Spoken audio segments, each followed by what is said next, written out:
Leí hace un par de días sobre el aniversario número 74 del Maracanazo, la serie de narrativas que describen este suceso y lo convierten en un hecho mítico. Usan el estilo lírico de la épica antigua.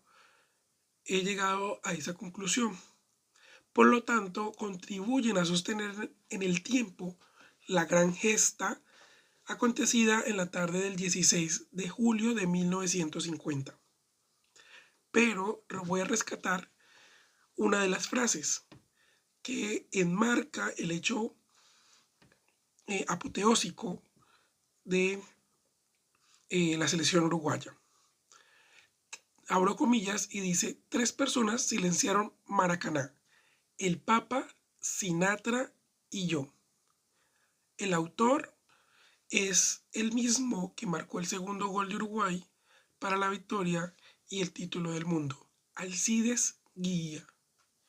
Entrando en detalles, Brasil se había preparado para acoger el campeonato del mundo y para eso había construido el estadio Maracaná en Río de Janeiro, que para esa época era la capital. El formato de la época pues no es igual al actual, que se define partido único, sino que debía jugarse en cuadrangular. En la primera fecha de esa ronda final, Brasil goleó a Suecia 7-1, mientras que los celestes le empataron a España con goles de Guilla y Odulio Varela.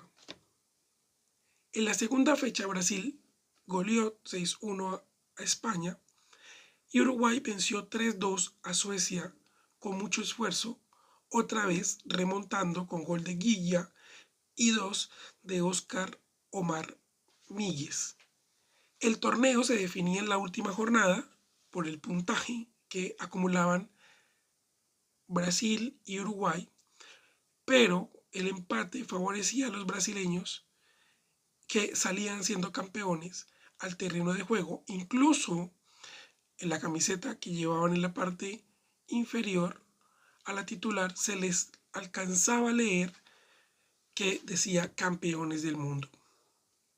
Pero como esto es fútbol, que guarda en su esencia el hecho de vivir la épica y la tragedia en un mismo escenario, las crónicas uruguayas de aquel partido tienen en común una palabra o el hecho del silencio en varios apartados.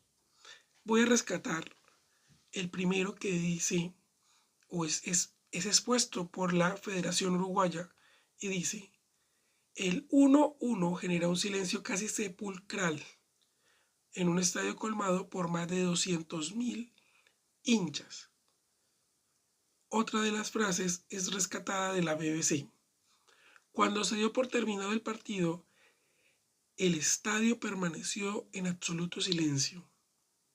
Aquí otra que la expone la Administración Nacional de Educación Uruguaya, que dice: el Maracaná enmudeció.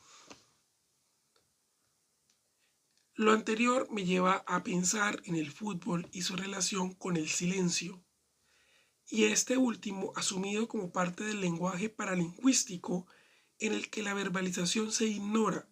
Es casi contradictorio porque es un deporte y las personas que van necesitan que se los relaten, que se los comenten, sin importar que lo estén viendo. Aquí voy a resaltar la costumbre latina de ir al estadio con un radio. Y esto data de la relación que tenemos con el escuchar y por ende del hablar de fútbol. Como ya se sabe, el silencio es una forma de comunicarnos, pero en una fanaticada es mejor que mediante la verbalización y la palabra se libere el apoyo o el reproche hacia el equipo. Los silencios en el estadio, cuando los vemos, se tienen relación con honras fúnebres, cuando cae un gol en el último minuto del equipo visitante, cuando el equipo pierde la categoría y se va a segunda, o en el caso de los brasileños, cuando pierden un título en casa. La interpretación que se le da al silencio está conforme a la semiótica, es decir, de acuerdo a las relaciones humanas y al contexto en el que se encuentre.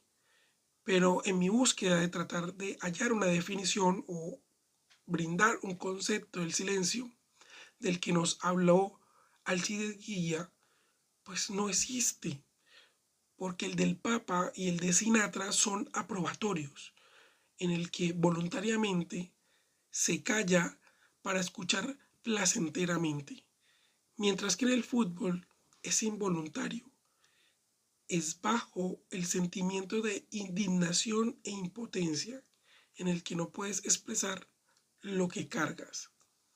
Por eso se habla de épica, donde los relatos contienen elementos folclóricos y sobrenaturales, casi en un tratado místico. Esto quiere decir lo inexplicable, como el silencio en un estadio de fútbol.